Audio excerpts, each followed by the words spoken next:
Всем привет, меня зовут Юлиан Капицын, я самый любопытный блогер-миллионник. Медицинские слухи, домыслы, все проверим с лучшими врачами. Не переживайте.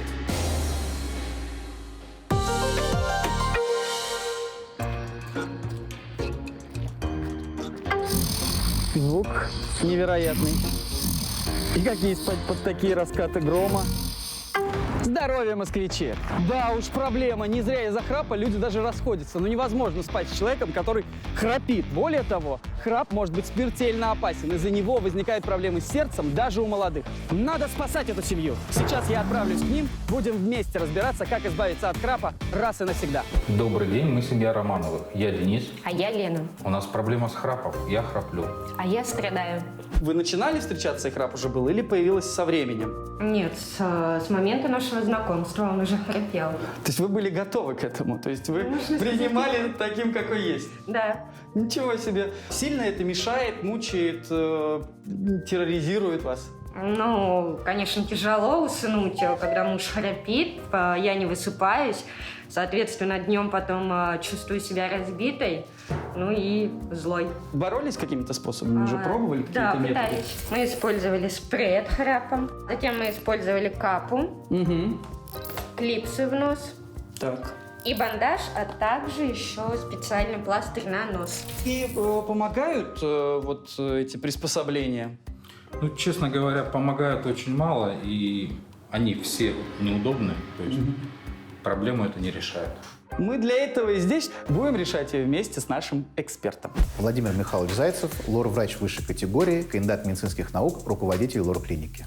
Владимир Михайлович, правда ли, что пишут, что храп опасен для жизни, и это очень смертельно опасная штука? Да, Ильян, смертельно опасен, это правда, абсолютно. Может провоцировать повышение артериального давления, как гипертензию, то есть краткосрочное повышение артериального давления, так и гипертонию, уже заболевание. А за ним следует инфаркт миокарда, как правило, сердечной мышцы, либо инсульт. И внезапную коронарную смерть, когда человек мгновенно умирает во сне, это тоже бывает, и виной тому так называемый СОАС. Синдром ночного апноэ сна. Сейчас глаза округлились немножко. Елена, а Денис часто храпит? Ну, каждую ночь? Или это каждую ночь? И на протяжении какого-то определенного времени? Или вот он засыпает и начинает храпеть до утра, до самого? Или это промежутками какими-то? Ну, я бы сказала, промежутками. Промежутками. Храпа, конечно. А вот важный вопрос. Вы слышали когда-нибудь, когда дыхание остановилось? Да, И насколько? Это секунды или минуты? это секунды. Это секунды. И потом так, да? И как будто бы проснулся. Именно Да, это мозг уже включает красную лампочку, что скорее дыши.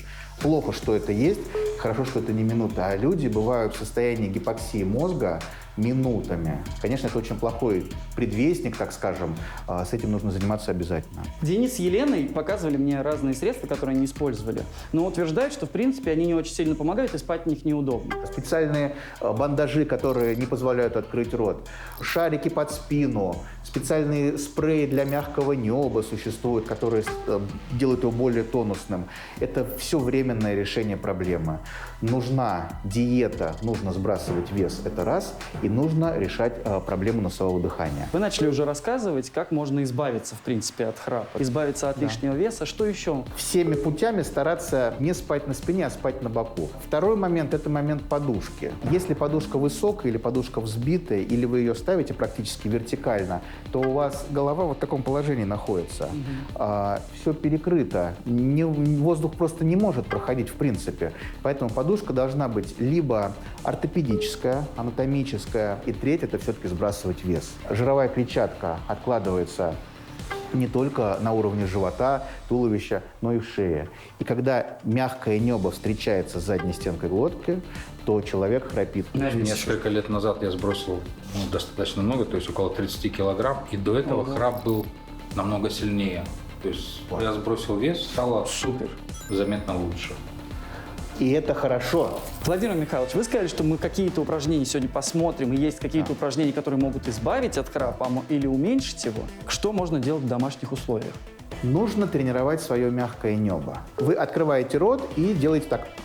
То есть вы стараетесь опустить мягкое небо вниз. Вы как будто бы мягким небом прикрываете язык, то есть вы его стараетесь подвинуть вниз, чуть ниже, Да, получается. и расслабляете. И вот такие вот движения, это то единственное, что мы можем сделать с Получается, мышцей. она туда-сюда двигается. Да, совершенно верно. И вот когда вы почувствуете уже дискомфорт и болезненность такую, тогда нужно останавливаться. Можно делать 2 подхода в день. Если все перечисленное помогает недостаточно, то мы идем к лор-врачу. Врач смотрит, врач понимает анатомию полости носа, глотки, если есть искривление перегородки носа, если есть патология полости носа, разрастание нижних носовых раковин, полипы в полости носа могут расти, то человек храпит. Можно сделать хирургическую операцию. Денис, Елена, что-нибудь взяли на вооружение? Теперь понятно, что нужно сбросить вес, Изменить образ жизни. да, провести второй этап сброса веса. Владимир Михайлович, спасибо вам огромное за эту прекрасную консультацию. Я много интересного для себя узнал. Я надеюсь, что Елена и Денис тоже вынесли. Я хочу оставить вас на вашу частную личную консультацию, а мы отправляемся дальше. Спасибо большое. Спасибо. Ну что, здоровья, москвичи!